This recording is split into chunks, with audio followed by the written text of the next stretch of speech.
apparently Georgia is in play. Not because Georgia has had a swing to the moderate um, place in the spectrum, but because it appears that Gary Johnson may actually split the vote. I guess Georgia's one of those places where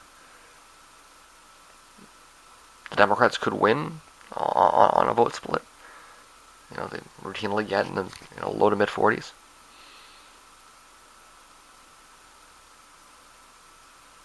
The other Clinton won Georgia in 92 because of Perot. Could that happen? It could. If Clinton does win Georgia, it should be a reminder, okay?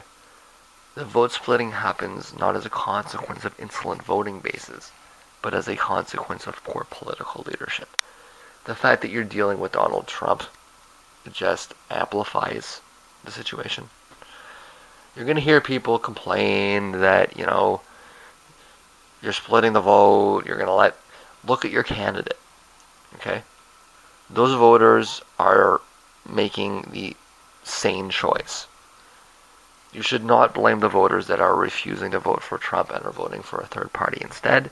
You should blame the party, and that means, the voters of the party as much as the leadership. In fact, more so in this circumstance,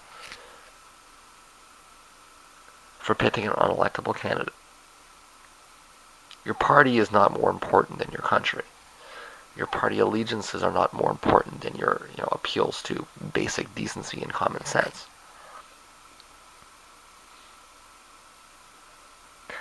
So the same thing in Canada. The Liberals tried to run crazy people that should have never been. And then you hear about, the NDP splitting the vote. Well, when you put Michael Ignatieff and Jack Layton against each other, you'd be insane to vote for Michael Ignatieff. And you should not blame the people that voted for the NDP. You should blame the Liberal Party for running an unelectable candidate.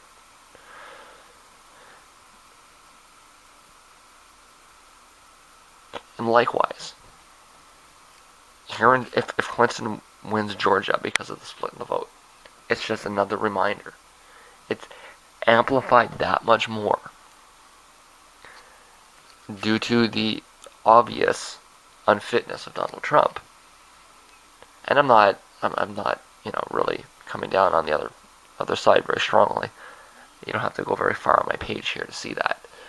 But it just really amplifies the point. You should never, ever, ever, ever blame voters for vote splitting. When you get a party that's suffering from vote splitting, it's the party that needs to blame itself and needs to make adjustments to build a bigger tent. Always. There's no exceptions to that. Okay? So, I'm not on that side of the spectrum, but if I was, nobody on the right should blame Gary Johnson. They should blame Donald Trump and the people that voted for him.